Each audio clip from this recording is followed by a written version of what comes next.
ሰላም ጤና ይስጥልን የተከበራችሁና የተወደዳችሁ በዓለም ዙሪያ የምትገኙ የጣና ቴሌቪዥን ቤተሰቦች እንደምን ዋላችሁ። እጅግ የከበረ ሰላምታችን በያላችሁበት የምድር ዳርቻ ሁሉ ይድረሳችሁ እያልን የጥር 15 ቀን 2018 ዓ.ም የጣና ቴሌቪዥን ዜናችንን ርዕሶቹን በማስቀደም እናስደምጣችኋለን። እስከ ጥር አጋማሽ ፋኖን ለማጥፋት ስምሪት የሰጠው የብልጽግናው ሰራዊት በገባበት ሁሉ ከፍተኛ ምት እየደረሰበት እየተበተነ ነው። እስቲ ወረዳ በሶስት አቅጣጫ ቢገባም በፋኖ ብርቱ ምት ተመቶ ሁለንተናዊ ኪሳራ ደርሶበት ተመልሷል። የሰዓቱ ዜናችን በቀዳሚነት የሚያስደምጣችሁ ዝርዝር ዘገባ ነው። ጎጃም ላይ ብልጽግና የቀጡ ቅጣት ተቀጥቶ ከባድ ኪሳራ ደርሶበታል።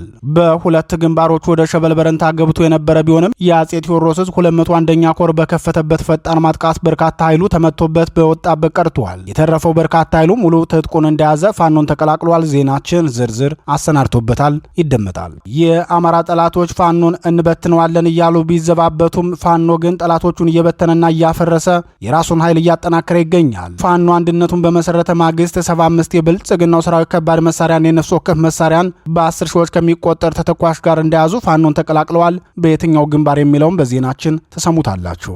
የትግራይ ክልል ጉዳይ ከድጡ ወደ ማጡ ሆኖ ቀጥሏል። የኢትዮጵያ ሕዝብ የመከራ ቋት የሆነውና የአሁኑን ስርዓትም ወልዶ ያሳደገው ህወሓት በትግራይ ክልል አራተኛውን ጦርነት ሊጀምር የተዘጋጀ መሆኑን ዓለም አቀፉ ኮሚቴ አጋልጧል።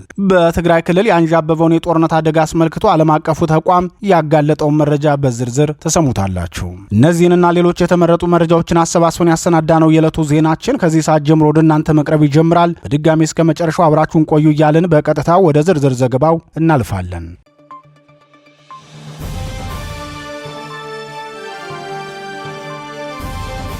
እስቴ ላይ የተገኘው ሁለንተናዊ ድል። የብልጽግናው ሰራዊት በደቡብ ጎንደር ዞን እስቴ ቀጠና ያወጀው ልዩ ዘመቻ በፋኖ የተቀናጀ ማጥቃት እንደከሸፈበት የአማራ ፋኖ ብሔራዊ ንቅናቄ ደጃዝማች በላይ ዘለቀዝ የእስቴ ደንሳ ብርጌድ የህዝብ ግንኙነት ክፍል አስታወቀ። የብልጽግናው ሰራዊት 804ኛ ኮር ከዋና ማዘዣው ደብረ ታቦር ከተማና ከደራ አውራጃ አርብ ገበያ በመነሳት በእግረኛና በሜካናይዝድ ታግዞ በእስቴ ደንሳ ብርጌድ አባላት ላይ ያነጣጠረ ዘመቻ ቢከፍትም በብርጌዱ ከፍተኛ አመራሮች ስምሪት ሰጭነት በተደረገው ተጋድሎ የጠላትን ዘመቻ ማክሸፍ ችለናል ብለዋል። ከደራ ሐሙሲት ወረዳ አርብ ገበያና እስቴ ወረዳ መካነ ኢየሱስ ከተማ የተነሳው የብልጽግናው ሰራዊት ከደንጎለት እስከ ገና መምቻ ሰፊ ቀጠና የሸፈነ ዘመቻ ያደረገ ሲሆን በሌላ በኩል ከሰማዳ ወረዳ ወገዳ ከተማ የተነሳው የብልጽግናው ሰራዊት በጸዶጊ አቅጣጫ በማቅናት ፋኖን ከበባ ውስጥ ለማስገባት ሞክሮ ነበር ሲሉ የሚናገሩት የጣና ቴሌቪዥን ምንጮች የብልጽግና ሰራዊት በሶስት አቅጣጫ ወደ እስቴ ዴንሳ ብርጌድ ቀጠና ቢገባም ያሰበው ቅር ሳይሳካለት ቀርቷል ብለዋል። ከመካነ ኢየሱስ እስከ ገና መምቻ የተዘረጋ በርካታ ቁጥር ያለው የብልጽግና ሰራዊት እንደገባ የሚገልጹት ምንጮቻችን ፋኖ በበኩሉ ወደ ሸምበቆችና ብር አደጌ ቆማ በማፈግፈግ በስቦ መምታት ዘዴ ሸምበቄት ላይ በጣለው የተጠና ደፈጣ የተሳካ ጥቃት ማድረስ መቻሉ ተገልጿል። ዛሬ ረፋድ ላይ ከሸምበቄት እስከ ብር አደጌ የዘለቀ ብርቱ ተጋድሎ ያደረገ የአማራ ፋኖ ብሔራዊ ንቅናቄ ደጃዝማች በላይ ዘለቀዝ ሜጀር ጄኔራል ቫንታባት አንደኛ ኮር በርካታ የብልጽግናው ሰራዊት ሙትና ቆስለኛ ማድረጉ ታውቋል። በአውደ ውጊያው ከባድ ጉዳት ያስተናገደው የብልጽግናው ሰራዊት ሙትና ቆስለኛውን ጭኖ የተመለሰ ቢሆንም በብዙ አቅጣጫ የከፈተው በሜካናይዝድ የታገዘ ዘመቻ ግን እንደቀጠለ መሆኑን የአካባቢው ነዋሪዎች ለጣና ቴሌቪዥን ተናግረዋል። እንደ ምንጮቻችን ገለጻ በቀጠናው የገባው የብልጽግናው ሰራዊት አርሶ አደሮችን እያፈሰ እየወሰደ መሆኑን ገልጸው የብልጽግናው ሰራዊት በደረሰባቸው ስፍራዎች ከ7 በላይ ንጹሃን ታፍነው መወሰዳቸውን አስታውቀዋል። የብልጽግናው ሰራዊት በሜካናይዝድ ታግዞ እየተመራ የገባው በአካባቢው ተወላጅ የሚልሻ አባላት መሆኑን የገለጹት ምንጮቻችን እነዚህ የሚልሻ አባላት በግል ጥላቻ ንጹሃን አርሶ አደሮችን ለብልጽግናው ሰራዊት በመጠቆም አሳልፈው እንዳስገደሉ ምንጮቻችን ጨምረው ገልጸዋል። በተያያዘ ዜና በዚሁ ደቡብ ጎንደር እስቴ ወረዳ መካነ ኢየሱስ ከተማ ላይ የብልጽግናው ሰራዊትና ወዶ ገብ የቀድሞ ፋኖ አባላት እርስ በርሳቸው መጫረሳቸው ተሰምተዋል። ከአንድ ዓመት በላይ የእስቴ ደንሳ ብርጌድ አመራር ሆኖ የቆየውና በኋላም የትግል ጓዶቹን ክዶ ወደ ብልጽግናው ቤት የገባ ግለሰብ በብልጽግናው ሰራዊት እንደተገደለ የዓይን እማኞች ገልጸዋል። የዓይን እማኞች አክለውም ድርጊቱ የተፈጸመው ሌሊት ላይ እንደሆነ ገልጸው በሁለቱም በኩል ከ6 በላይ የሰራዊት አባላት ጉዳት እንዳስተናገዱ አረጋግጠውልናል ብለዋል። በወዶ ገቦች በኩል ከተገደሉት መካከል ሻምበል ውበቴ የተባለ ግለሰብ ፋኖን ክዶ በመግባት የብልጽግናው ልሳን በሆነው ሚዲያ በኩል ጭምር ፕሮፓጋንዳ ሲሰራ እንደነበር የገለጹት ምንጮቻችን የብልጽግናው ስርዓት ከተጠቀመ በኋላ በዛሬው ዕለት እንዲወገዱ ማድረጉን አስታውቀዋል።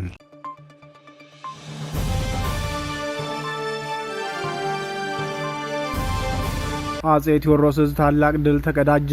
የአማራ ፋኖ ብሔራዊ ንቅናቄ አጼ ቴዎድሮስ 201ኛ ኮር በምስራቅ ጎጃም ዞን ተደራራቢ ድሎች መቀዳጀቱን አስታወቀ። የብልጽግናውን ሰራዊት እርምጃ የወሰደበት ሲሆን የስድስተኛ እዝ ሰራዊትንም በከፍተኛ ቁጥር ማስኮብለሉን የኮሩ ቃል አቀባይ ፋኖ ሀብታሙ የሱፍ ገልጸዋል። የብልጽግናው ሰራዊት ለወረራ በገባበት ሸበል በረንታ አውራጃ በአፋብን አጼ ቴዎድሮስ እዝ 201ኛ ኮር 64ኛ ክፍለ ጦር ተመቶ ከፍተኛ ኪሳራ ደርሶበታል። የፋኖን ተጋድሎና የተገኘውን ድል አስመልክቶ ፋኖ ሀብታሙ ለጣና ቴሌቪዥን ሲናገር የአፋብን ቴዎድሮስ እዝ 201ኛ ኮር 64ኛ ክፍለ ጦር በሸበል በረንታ የዱዋና አካባቢው ጎይ ቀበሌ የተቋም እህል ሊዘርፍ ከመጣ የብልጽግናው ሰራዊት ጋር በተደረገ ውጊያ የመከላከያ ሰራዊት አባላት ሙትና ቆስለኛ ሆነዋል። በየዱዋና አካባቢው ጎይ ቀበሌ የተቋም እህል ለመዝረፍ የመጣው ዘራፊ ኃይል አቶ አንለይ እውነቱ የተባለ ግለሰብን በግፍ በመግደል የፋኖን ምት መቋቋም ተስኖት ወደ መጣበት ተመልሷል ብሏል። በሌላ ዜና በዚሁ ቀጠና የአማራ ፋኖ አንድነትን ተከትሎ የብልጽግናው ሰራዊት በየቀኑ እየፈረሰ ሲሆን በዛሬው ዕለትም የብልጽግናው ስድስተኛ እዝ ሰራዊት አባላት የአማራ ፋኖ ብሔራዊ ንቅናቄ አጼ ቴዎድሮስ እዝን ተቀላቅለዋል። በጄኔራል ብርሃኑ ጥላውን የሚመራው የብልጽግናው ስድስተኛ እዝ 52ኛ ክፍለ ጦር እና 605ኛ ኮር 14ኛ ክፍለ ጦር አባላት ናቸው ፋኖን የተቀላቀሉት። ተደጋጋሚ የሰራዊት መክዳት የገጠመው የብልጽግናው ስድስተኛ እዝ ዋና አዛዡ ጄኔራል ብርሃኑ ጥላውን በጦር አዛዦች ፊት ከባድ ግምገማ እንደተደረገባቸው መዘገባችን ይታወሳል። ዛሬ 201ኛ ኮርን የተቀላቀሉት የብልጽግናው ሰራዊት አባላት ሙሉ ትጥቃቸውንና ከፍተኛ ቁጥር ያለው የነፍስ ወከፍና የቡድን መሳሪያ ተተኳሽ በመያዝ ነው። ከጥር የመጀመሪያው ቀን ጀምሮ ባሉት 15 ቀናት ተከታታይ ከ20 በላይ የብልጽግናው ስድስተኛ እዝ ሰራዊት አባላት ፋኖን ተቀላቅለዋል። በተለይም ጥር 9 ቀን 2018 ዓ.ም የአማራ ፋኖ አንድነት ከተበሰረበት ጊዜ ጀምሮ 15 የሰራዊቱ አባላት ፋኖን መቀላቀላቸውን ፋኖ ሀብታሙ የሱፍ ተናግሯል። የአማራ ፋኖን የተቀላቀሉት የብልጽግናው ሰራዊት አባላት እስካሁን የቆየነው በእናንተ አንድ አለመሆን ነበር። አሁን ግን አንድነታችሁን በማስከበራችሁ እኛ ብቻ ሳንሆን አዛዦቻችንም ወደ ፋኖ የሚቀላቀሉበት ጊዜ ሩቅ አይሆንም ሲሉ መናገራቸውን መዘገባችን ይታወሳል። ከትናንት አመሻሽ ጀምሮ እስከ ዛሬ እኩለ ቀን ድረስ በጎጃም ቀጠና ከፍተኛ ቁጥር ያለው የብልጽግናው ሰራዊት እርምጃ እንደተወሰደበት ከዙ ቃል አቀባይ ክፍል የደረሰን መረጃ ያመላክታል።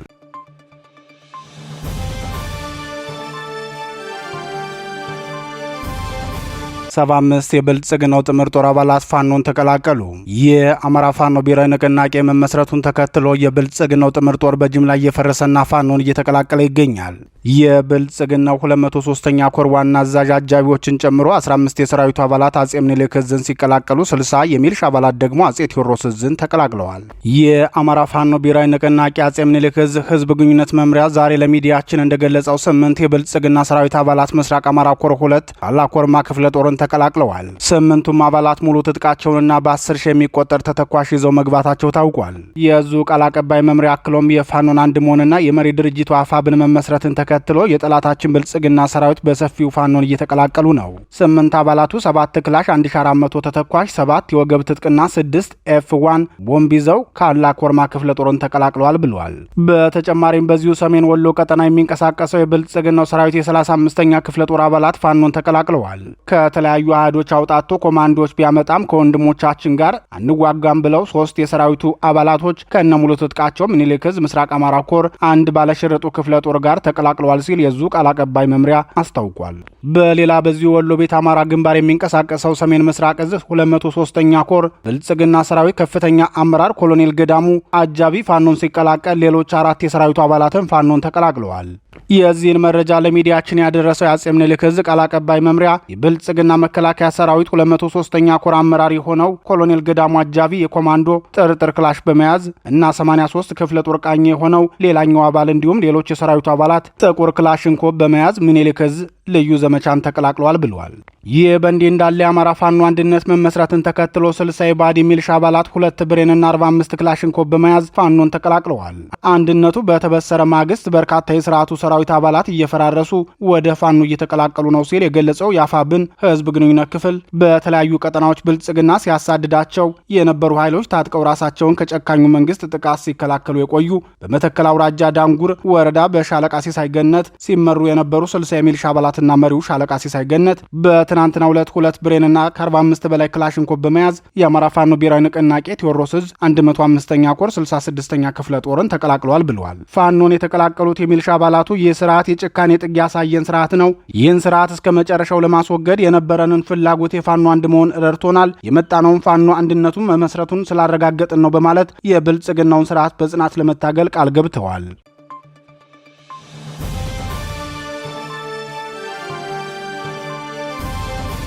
በትግራይ አይቀሬ ጦርነት ተቃርቧል። ዓለም አቀፍ ሪፖርት ዓለም አቀፉ ሕይወት አድን ኮሚቴ ትናንት ይፋ ባደረገው ሪፖርቱ በኢትዮጵያ ከፍተኛ የደህንነት አደጋ አንዣቧል።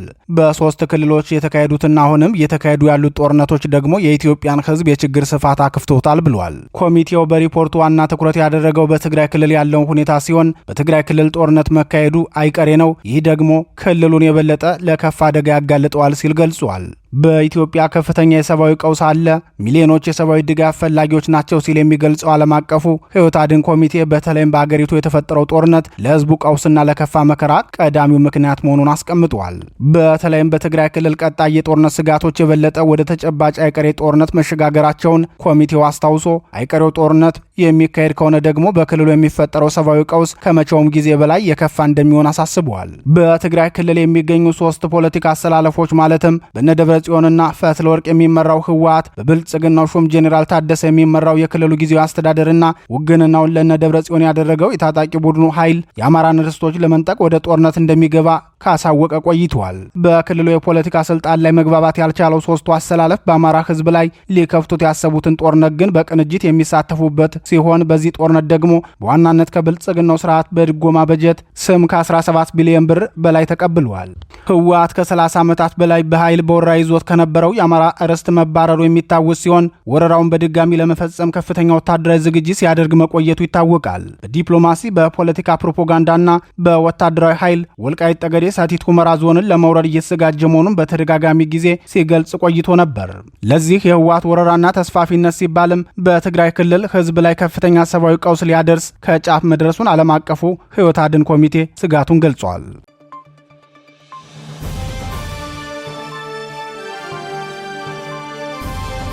ክቡራትና ክቡራን የጣና ቴሌቪዥን አድማጭ ተመልካቾቻችን የቀን ዜናችን የተከታተላችሁትን ይመስል ነበር። በምሽቱ የዜና ወጃችን እስከምንገናኝ በዚሁ ተሰናብትን። ጤና ይስጥልን።